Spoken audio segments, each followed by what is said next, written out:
Dengan Riza di sini ketemu lagi di kuliah kita Manajemen Lembaga Keuangan, kuliah ke-14 mengenai pasar uang dan valuta asing.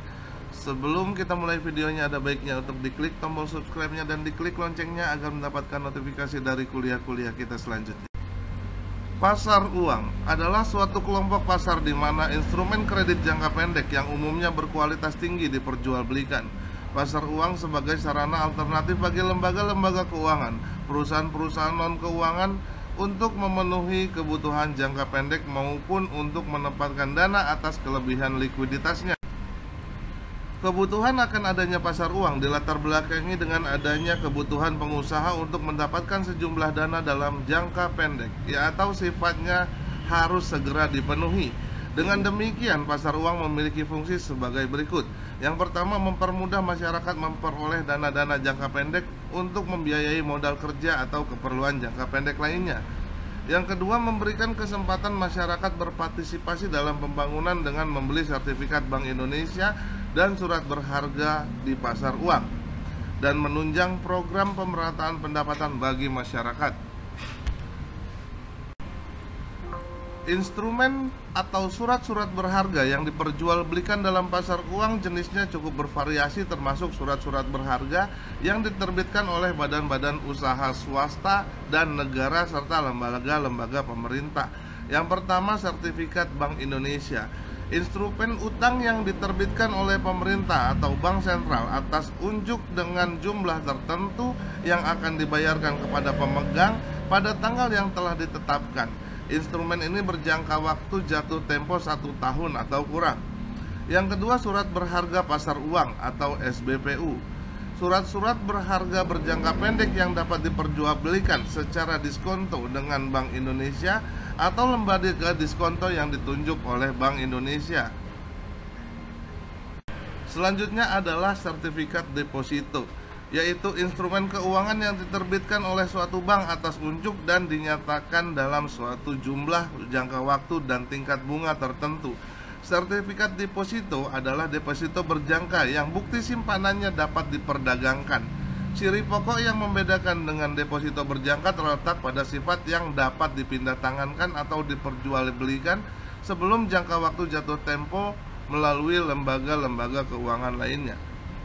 Yang keempat, ada commercial paper, yaitu promise yang tidak disertai dengan jaminan yang diterbitkan oleh perusahaan untuk memperoleh dana jangka pendek dan dijual kepada investor dalam pasar uang. Yang kelima, ada call money, yaitu kegiatan pinjam-meminjam dana antara satu bank dengan bank lainnya untuk jangka waktu yang pendek. Dalam instrumen pasar uang yang keenam ada repurchase agreement, yaitu transaksi jual beli surat-surat berharga disertai dengan perjanjian bahwa penjual akan membeli kembali surat-surat berharga yang dijual tersebut pada tanggal dan dengan harga yang telah ditetapkan lebih dahulu. Yang ketujuh, ada bankers acceptance, yaitu suatu instrumen pasar uang yang digunakan untuk memberikan kredit pada eksportir atau importir untuk membayar sejumlah barang atau untuk membeli valuta asing. Selanjutnya kita masuk ke dalam pasar valuta asing.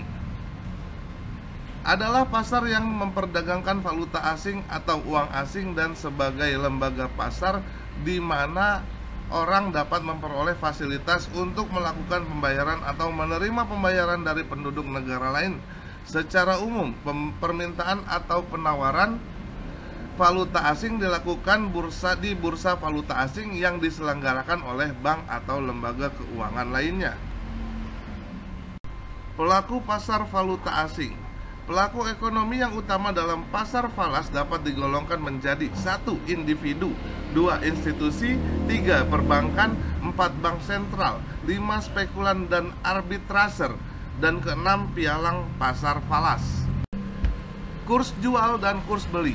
Pertemuan antara permintaan dan penawaran valuta asing akan berbentuk kurs atau nilai tukar atau exchange rates.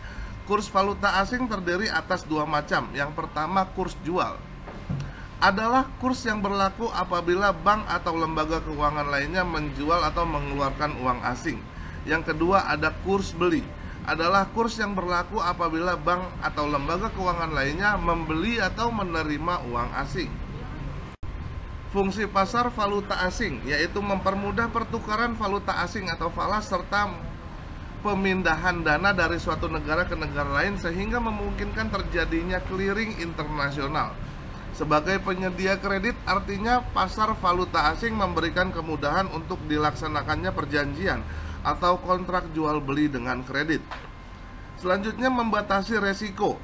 Artinya, pada pasar valuta asing memungkinkan dilakukannya hedging atau membatasi resiko terhadap kemungkinan perubahan harga. Selanjutnya ada spekulasi. Artinya, pada pasar valuta asing orang dapat melakukan spekulasi, menerima, bahkan mencari resiko dengan harapan mendapatkan keuntungan. Selanjutnya ada produk pasar valuta asing. Pasar valuta asing bisa terjadi di bank atau tempat penukaran valuta asing atau money changers. Mata uang dunia yang biasa diperdagangkan di valuta asing terdiri atas 7 macam, yaitu dolar Amerika, pound sterling Inggris, euro dolar, Swiss francs, Japanese yen, Australian dollar, dan Canadian dollar. Keuntungan dan kelemahannya dari pasar valuta asing. Keuntungan adanya pasar valuta asing diantaranya adalah hubungan perdagangan antar negara semakin berkembang, mempermudah pertukaran uang bagi seseorang yang memerlukan transaksi luar negeri. Selanjutnya, mendorong perkembangan ekspor dan impor. Sementara kelemahan dari pasar valuta asing adalah perubahan kurs akan mendorong adanya spekulasi. Selanjutnya, menimbulkan inflasi atau kenaikan harga-harga barang secara umum. Dan selanjutnya, jika ada resesi atau negara terkena resesi akan mendorong kebijakan devaluasi. Berikut ini contoh dari nilai kurs. Tertera di kolom pertama ada simbol, di kolom kedua ada mata uang, dan kolom ketiga ada kurs jual, dan selanjutnya adalah kurs beli. AUD melambangkan Australian dollar, CAD melambangkan Canadian dollar, CHF melambangkan franc Swiss, EUR melambangkan euro, GBP menggambarkan pound sterling, HKD melambangkan Hong Kong dollar, JPY melambangkan Japan yen, SAR Riyadh Saudi, SGD dolar Singapura, dan USD adalah American dollar. Soal latihan. Contoh soal sebagai berikut. Mr. Wong berlibur ke Indonesia dengan membawa uang 200.000 yen dan 100 dolar Amerika. Ketika ditukar ke bank, maka uang rupiah yang diterima oleh Mr. Wong adalah sebagai berikut. 500 yen dikali dengan kurs beli, yaitu 500 yen dikali 10.000 sama dengan 5.384. Sementara dolar Amerika dikalikan juga dengan kurs beli, yaitu 100 dolar dikali 12.000. Maka yang didapatkan oleh Mr. Wong adalah 1.289.700. Jadi total yang diterima Mr. Wong adalah 5 juta ditambah 1 juta sama dengan 6.674.000 rupiah. Sangat mudah, bukan? Selanjutnya adalah kuis.